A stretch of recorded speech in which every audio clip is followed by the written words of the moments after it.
संघर्ष ही जीवन है, क्योंकि कायर लोग बहाने बनाते हैं और बहादुर लोग रिकॉर्ड। तो स्वागत है दोस्तों हमारे इस खूबसूरत से channel Satish Chauhan study point में।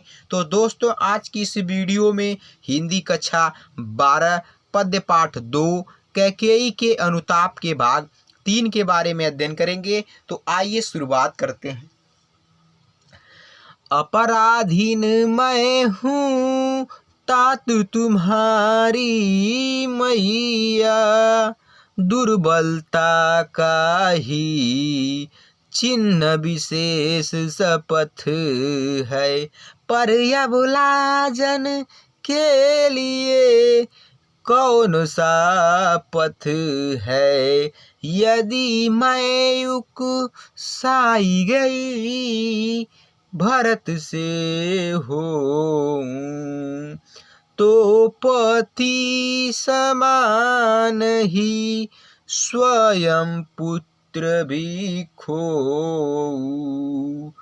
ठहरो मत रोको मुझे, कहूँ सो सुन लो, पाओ यदि उसमें सार उसे सब चुन लो। करके पहाड़ सा पाप मौन रह जाऊं, राई भर भी अनुताप न करने पाऊं।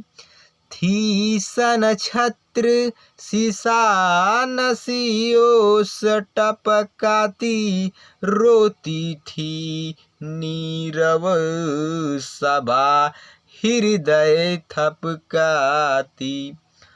उल्का सिरा निदिशा दीप्त करती थी, सब में भय विस्मय और खेद भरती थी। क्या कर सकती थी मरी मंथरा दासी, मेरा ही मन रह सका न निज विश्वासी, न निज विश्वासी। तो दोस्तों इस पद्यांश में कवि मैथिली शरण गुप्त जी राम और भरत के परिसंवाद को सुनकर कैकेयी ने अपनी भूल स्वीकार किया है। उन्हीं बातों का यहाँ स्मरण किया गया है और बताया गया है कि कैकेयी किस प्रकार अपना पश्चाताप कर रही हैं।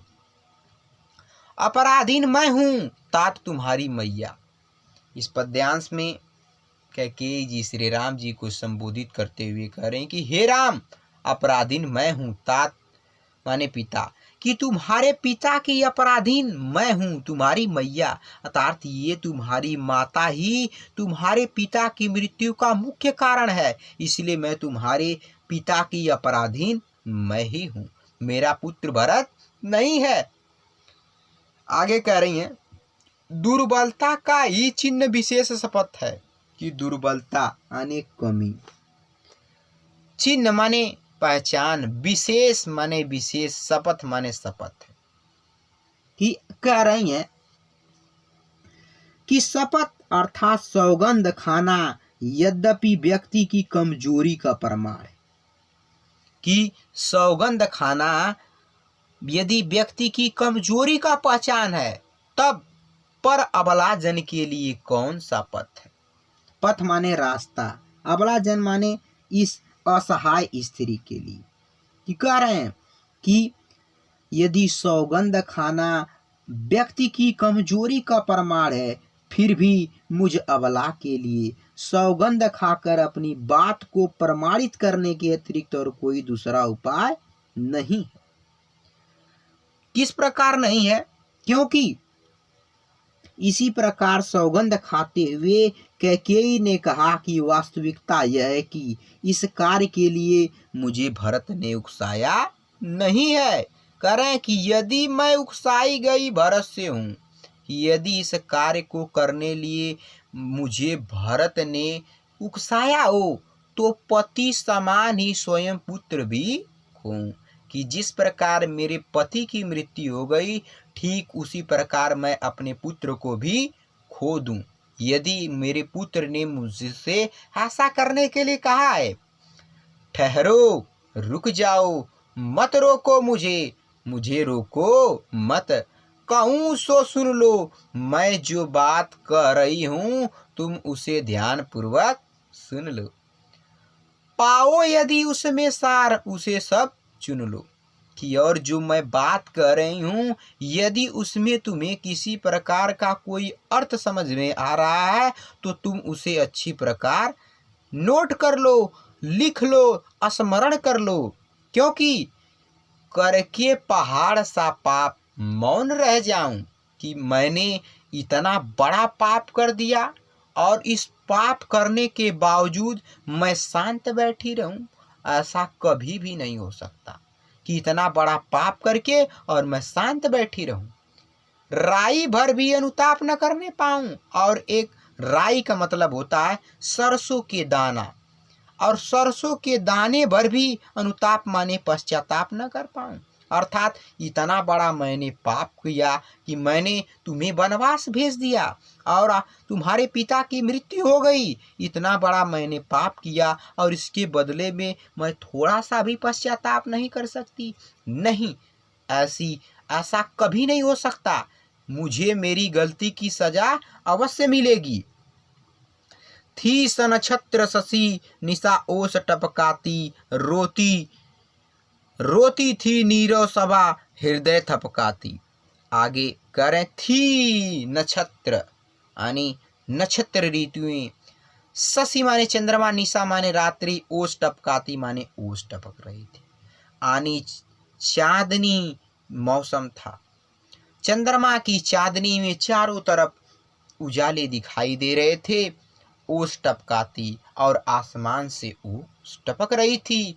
रोती थी नीरो सभा हृदय थपकाती, और जब कैकेयी इस बात को कह रही थी तो पूरी सभा के आंखों में आंसू थे। सभी लोग अपने हृदय को थपथपा रहे थे कि यह कैसा समय आ गया है, आज कोई स्त्री अपने पश्चाताप कर रही है।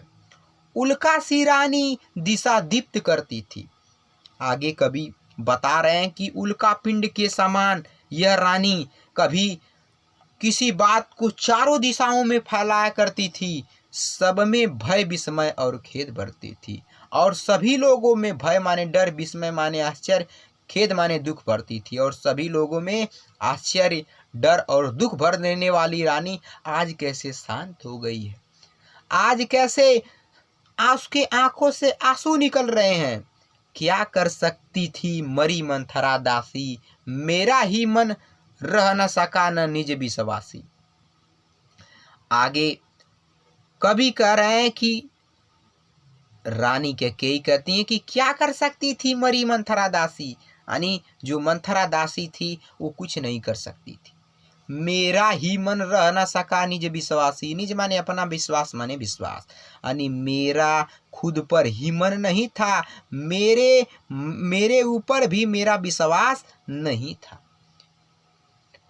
इसलिए मैंने तुम्हें वन को भेजा जिसके कारण तुम्हारे पिता की मृत्यु हो गई। यह मेरा खुद पर विश्वास नहीं था, इसलिए हे राम तुम मेरी गलती की सजा मुझे दो, मेरे पुत्र को नहीं।